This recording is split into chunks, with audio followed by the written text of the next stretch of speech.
আমার পরিবারের সকল সদস্যদের সুপ্রভাত জানিয়ে আজকের ব্লগটা আমি শুরু করলাম। আমার ঘরোয়া জীবন কাহিনীতে তোমাদের সবাইকে স্বাগত জানাই। তোমরা সবাই কেমন আছো? আশা করছি সবাই ভালো আছো এবং সুস্থ আছো। আমিও ভালো আছি।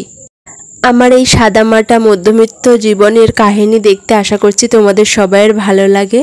আর যদি ভালো লাগে তাহলে আমাকে কমেন্টে জানিও। আমার সাথে থেকো এবং পাশে থেকো।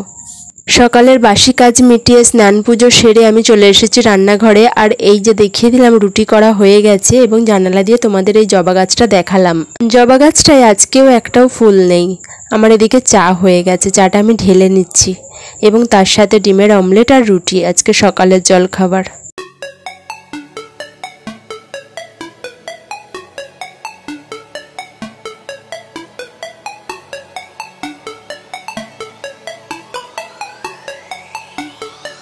আজকে তোমাদের আমি কিছু দেখাবো। দেখো চলে এসেছি এই ধরনের কাপড়ের টুকরো কয়েকটা নিয়ে। আর এই ধরনের কাপড়ের টুকরো দিয়ে আমি বেশ হাতের কাজ বানাই। আর আমার একটা ইউটিউবে চ্যানেলও আছে, এর আগে তোমাদের বলা হয়নি। আমি সেই চ্যানেলে শুধু হাতের কাজ জুয়েলারি নানা রকমের বানাই। আর তার জন্য এই ধরনের কাপড়ের টুকরো আমার লাগে। আর এই কাপড়ের টুকরোগুলো আমি আমার বৌদির থেকে নিয়ে এসেছি। আর আমার বাপের বাড়িতে আমার নিজের বৌদি সে ব্লাউজ বানায় এবং ব্লাউজ বানানোর যে অবশিষ্ট টুকরোগুলো ফেলা যায়, অর্থাৎ ওরা ফেলেই দেয়, সেই টুকরোগুলো আমি নিয়ে এসে এই ধরনের কাজ করে থাকি। আর এই চুড়ির বেশগুলো কিনতে পাওয়া যায়। এই চুড়ির বেশগুলো দিয়েই আমি চুড়ি বানাই, কাপড় জড়ি। এগুলো আমি শুধু নিজের জন্যই বানাই এবং ইউটিউবের চ্যানেলটাতে দেখিয়ে দিই। আর আমি ঠিক জানি না ব্যবসার পদ্ধতিটা, কারণ অনেকেই এই ধরনের জিনিস তৈরি করে ব্যবসা করছে। আমি সেই পথটা এখনও পর্যন্ত জেনে উঠতে পারিনি, তাই সাধারণত আমি নিজের জন্যই বানাই। আর এই ধরনের কাপড়ের টুকরোগুলো আঠা দিয়ে বসাতে হয়। এই ধরনের এইভাবে আমি একটা চুড়ি বানিয়েছি। আরও অনেক রকমের চুড়ি বানিয়েছি, সেগুলো আমি তোমাদের পরে দেখাবো। এখন হয়তো আমি কিছু করে উঠতে পারছি না, কিন্তু আমি মানি যে মেয়েরা চাইলে সমস্ত কিছুই করতে পারে। সংসারের সব রকম কাজ মিটিয়েও মেয়েরা হচ্ছে দশভুজা। তারা চাইলেই ব্যবসাও করতে পারে এবং সংসারের সমস্ত কাজ মিটিয়ে চাকরি বাকরিও করতে পারে। তাই আমারও আশা আছে যে ভবিষ্যতে হয়তো আমিও কিছু একটা করতে পারবো। কারণ হাল ছাড়লে হবে না, আশাটা রেখে দিতে হবে মনের মধ্যে। আর তোমরা যদি আমার পাশে থাকো তাহলে হয়তো আমিও আমার মনের ইচ্ছাগুলোকে পূরণ করতে পারবো। আর বাইরে কি জোরে বৃষ্টি শুরু হয়েছে তোমরা দেখো।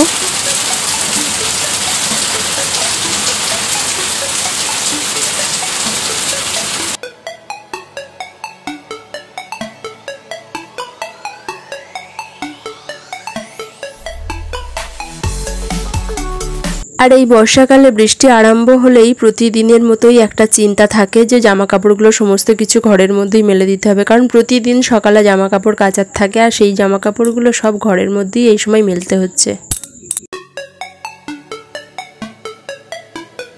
আমার কর্তামশাই গতকাল সোমবারের জন্য কয়েকটা ফল কিনে রেখেছিল, আর সেইগুলো আজকে আমি ধুয়ে রেখে দিচ্ছি, দুপুরে খাবো কেটে।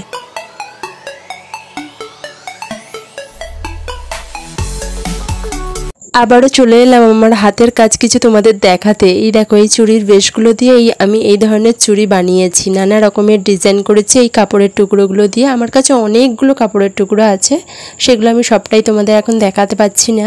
এই ধরনের ডিজাইনগুলো আমি বানাই। এটা আমার একটা নিজের ইচ্ছা বা শখ বলতে পারো। আমার মনের ইচ্ছাগুলো আমি একটু একটু করে এইভাবে পূরণ করি, কারণ ছোটোখাটো ইচ্ছাগুলো পূরণ করলেও বেশ আমার মনটা ভালো থাকে। এই ধরনের জিনিসগুলো আমি আমার বাপের বাড়ি থেকে কালেক্ট করি। ওইখানে নানা রকমের কাজ হয়, সেই সব কাজগুলো থেকেই এই ধরনের জিনিসগুলো পাওয়া যায়। যেমন তোমরা এই ধরনের চুমকি টিকি বা কাঁচগুলো দেখতে পাচ্ছ, এইগুলো দিয়ে ওইখানে বাচ্চাদের জামা তৈরি করা হয় এবং বড়দেরও জামা বা শাড়িতে এইগুলো ব্যবহার করা হয়। আর আমার বাপের বাড়ির ওইখানে মেয়েরা কেউ বসে থাকে না, সবাই দশভুজা নারী। কারণ ঘরের মধ্যে নানা রকমের কুটির শিল্প, নানা রকমের কাজ তারা করতে থাকে, আর তার সাথে সাথে তারা সংসারও সামলায়।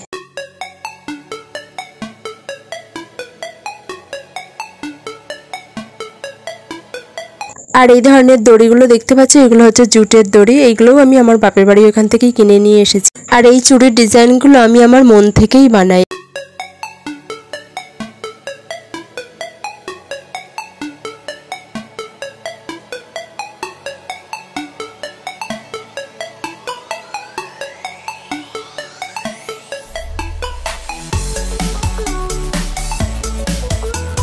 কিভাবে আমি বানাই সেটা আমি তোমাদের দেখাচ্ছি। এই ধরনের চুড়ির দুটো বেস নিয়ে নিয়েছি, কারণ আমি দুটোই বানাবো বলে।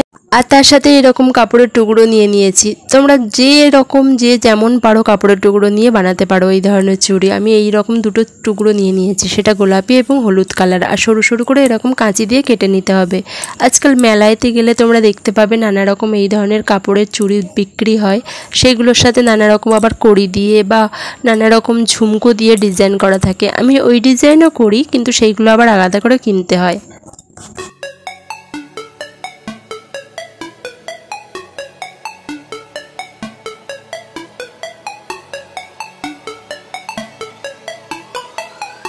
আর এই ধরনের হাতের কাজগুলো করলে না মনটাও ভালো থাকে। ঘরের অবসর টাইমে আমি এই ধরনের কাজগুলো করতে থাকি আর নিজের জন্য নানা রকম নিত্য নতুন জিনিস বানাতে থাকি। আর এই ধরনের জিনিসগুলো পরলেও আমার বেশ ভালো লাগে। আর এই যে দেখতে পাচ্ছ, সব শেষে গিয়ে কাপড়টা আটকানোর জন্য আমি গান স্টিক ইউজ করবো। আর যেটা হচ্ছে এই ধরনের আঠা, ওই আঠাটা কিন্তু একটু তাপ দিলেই গলে যায় এবং ওই আঠাগুলো খুব ভালো হয়, কিন্তু গান জিনিসটা আমার কাছে নেই। এরপর আমি তোমাদের কাছে একেবারে সন্ধ্যাবেলায় চলে এলাম আমার গোপোষণাকে দেখাতে এবং সন্ধ্যা প্রদীপ দেখাতে।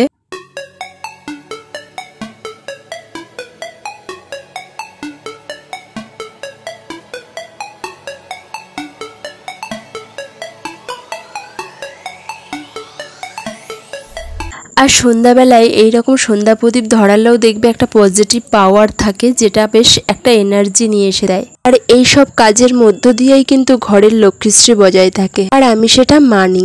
আমার বাপের বাড়িতে সন্ধ্যা প্রদীপ দেখানোর সময় আমার ঠাকুমা বলতেন যে কেউ পা ছড়িয়ে থাকবে না, অথবা কেউ সেই সময় চুল বাঁধবে না, অথবা কেউ শুয়ে থাকবে না। আমরা কিন্তু ওইভাবেই মেনে এসেছি, এখনো পর্যন্ত সেটা মানি। আর আমার মা কাকিমাদেরও সেই সব মানতে দেখেছি এবং আমরাও সেগুলো শিখেছি।